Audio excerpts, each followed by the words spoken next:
You're listening to a mini episode of the Practical Permaculture podcast with Joe and Elise.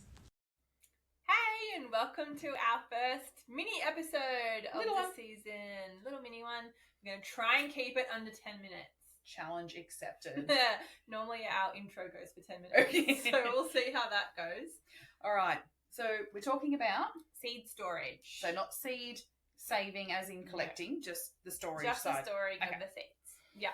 So first up, why do it? It's fun. Well, yeah. Like going out, being able to save your own seeds, do that on your own. It's a pretty cool thing to learn how to do. Mm-hmm. It keeps costs down. Yeah, I know sure not does. all seeds are expensive, but you know, it's good to kind of cut costs where you can. Mm-hmm. And yeah, it's a kind of a form of environmental stewardship, really, being able to save seeds, especially when it's done on a larger scale in your community. It can give you food security.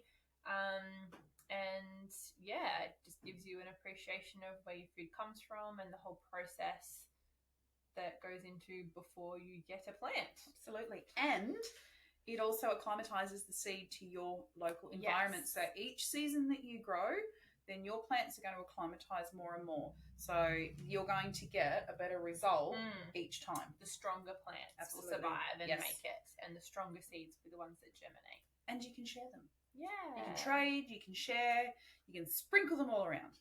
Perfect. So the next step is how. So first things first, once you do it, there's lots of ways of collecting seeds. We won't kind of get into that too much because then we really will blow over our 10 minutes. But once the seeds have been saved, they have to be completely dry. Yeah. So think about tomato seeds, things like that, cucumber seeds. Beans. Yes, you cannot. I mean, all seeds, regardless of what they are, need to be dry, but especially those that come from something that's wet. Mm-hmm. Like, you got to really make sure those seeds are completely dry. And why? So they don't rot. Yeah, because they get funky, don't they? Yeah, they'll go gross. So you need to make sure that happens. So yeah, put them on a paper towel, however you're going to do it, dry them out for a couple of days, and make sure they're completely dry. So next, we recommend putting them in paper envelopes. Preferably not plastics that don't sweat. Like you don't want them sweating in the plastic. At least if they're in the paper, they'll be nice and dry. For short-term storage, that's fine. Just kind of put them in an envelope and let them be kind of thing. But airtight containers are your best bet. So a glass jar, amber jars are good because they keep the light out. So if you can do that, even if you want to put them in little tiny envelopes and then put all your lettuces in one jar, so you know all your lettuces are together. Then all your tomatoes in one jar and then individually pack them. It's a great idea. Yeah, rather than having like hundreds of these little glass jars, if you've got a bigger glass jar, to put them in individual envelopes, label them all, seal them up, and then into a glass jar and seal it tight. Awesome. So they're kind of then organised and stored. You don't have to go looking through 25 different jars for all of those lettuce seeds. Yes, and then that's a good point too, labelling them.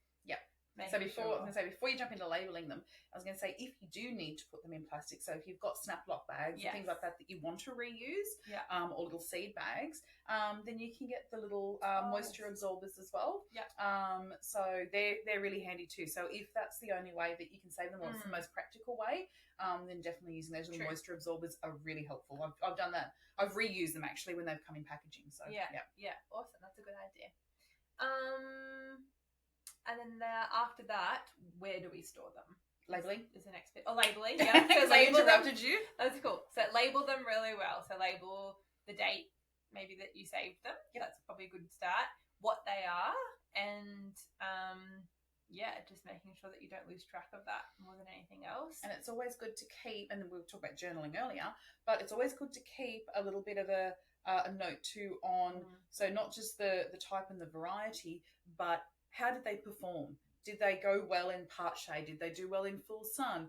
Do they need a bit more watering? So especially if you're new and you're not really sure about how a particular variety is going to go, all that information is really good for the following year when you're ready to plant out. Yeah. Very good point. So then we're storing them. So the best way to store them is a bit controversial, I think. Depends who you ask, doesn't it? I've always been told to store them in a fridge. That's always what I've been told. A fridge that's on and Yes. working? A cold fridge? A cold fridge. Okay. Until we did our PDC. Yeah. And Brett does not store his in a cold fridge. He does it in a shelf-stable environment. So he actually uses a fridge. He does use a fridge. A dead fridge, just so the whole fridge stays the same temperature, that environment. So I was looking into it because I was like, what is the go? Like, what's the actual consensus on how to store seeds properly? So the issue with storing them in the fridge sometimes is humidity. Yep. So a fridge is an ideal temperature. You want them stored at around 5 degrees if you can. Like, that's ideal seed-saving temp. But obviously in Australia, there's not many seasons of the year that you're going to have 5-degree temps in your house. And definitely not going to be stable. So that's why people store them in fridges. The key, if you're going to do it in a fridge, is to make sure that that jar is sealed really tightly because you don't want the humidity. Yep. So anything over 40% is bad for seed saving. So you've got to keep that humidity right down. The other place people tend to store them if you don't have space in your fridge, you know, there's only so much room for food in your fridge, let alone seeds. Yeah, I think I'd rather food than the seeds, but you know. Yeah, is a cold storage. So if you've got either a cold pantry in your house that you can get ventilation and it will stay cool, a cellar if you have a cellar, or just a cold room, the coldest room that you have. Again, I think in your if I have a house. cellar, it's not going to be full It's of seeds. full It's going to be full of wine. It's totally full of wine. So yeah, that's kind of the consensus and the data on how to save seeds. But I know everyone does it differently. I think if it does get a bit humid, you might be maybe lessening your germination rates, things like that. It doesn't mean your seeds are all going to be non-viable. That's just kind of best practice. So for me, I store them because I never used to sort them at all. They just got stored however. Yeah. And like I'd be finding seeds everywhere. So I actually got some, I think it's like like a craft box or a sewing box, something that from Kmart. No, it wasn't Kmart. It was Spotlight. Spotlight. Thank you. Yeah. I could see the name. I couldn't say it. I got mine from Spotlight, but you can get them in other places as well. And they've got like little coloured cassettes that sit in a big box, and then I sort them out. I've sorted them out via variety. I'm going to change that into sorting them out by planting seasons. I saw your thing. I think Kmart have nearly the exact same version now. Oh, there you go. Yeah, so I think you can get them a lot of those places now. Yeah. And I think maybe even some like nurseries and places like that. So there's lots of places that you can get them. But yeah, they've been really good, and I'm a bit slack with my storage. It's like it just goes into a snap-lock bag or mine are in their original packet, folded over. What, you don't have a cellar? In a shoebox. In your caravan? In my caravan. And like the caravan's so hot, like I don't know how these seeds are going to go. I'll throw them in and see what happens. It'll be interesting. And look, there's always the ideal, isn't there? There's like the best practice. Totally. But it's really around, sticking with those principles of making sure that they're dry, making sure that the vessel that you're putting them in can keep them dry and keep that humidity and moisture level down. And then you essentially keep them in a cool dark place. Yeah. So the darker the better. Yeah. And I won't say the cooler the better because, you don't want to be putting them in the freezer. Well, that was even something I came across. People freeze their seeds for longevity. So I don't know. I'm out on that one. I need to. If someone wants to go and freeze some seeds and do some experimenting, let us know. That'd be great. Yeah. But look, I think if you've had issues with seed germination before, it could be how you've been storing them, but also making sure that you're planting them within the time frame.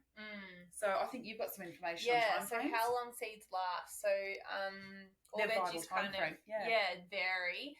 The longest ones are things like lettuce, cucumber, endives, melons, radishes, collards. Then you kind of go into your next lot, which is like pumpkin squash, tomatoes, beetroots, cabbages, cauliflowers, those kinds of things. And they're around, 4 years? Yeah. Yep. And then the 1 to 2 year mark, which I was surprised at. 1 year, this particular website said onions, parsley, parsnip are only the year kind of mark that you can seed save. And then 2 years for sweet corn, okra, capsicum, and chilies. Which was surprising. Do you know what? I've had capsicum and chili seeds that I've had for years, and I've put them in, and they've actually gone gangbusters. And that's the thing. Like, if you do store your seeds well, they probably will germinate. It's not like they're gonna, like I said, not be viable. It's just you're gonna have a higher percentage germinate well if you store your seeds. And they're gonna be a stronger seed. Yes. Yeah. So that's kind of the 101 on seed storage. Just a quick note that if you are collecting your seeds, just to be aware of which varieties cross-pollinate and don't cross-pollinate, are self-pollinating, which ones insects might pollinate and the wind and those kinds of things. So if you do want to seed save, do a bit of research into how to make sure that you're getting the same variety, or if you don't care that they cross-pollinate, fine, but just be aware of that before you're not going to get true to type, like your cucurbits and things like that. Saving.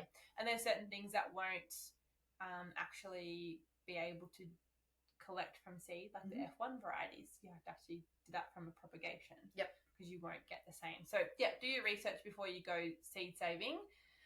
And happy seed storage. Happy seed storage. Bye.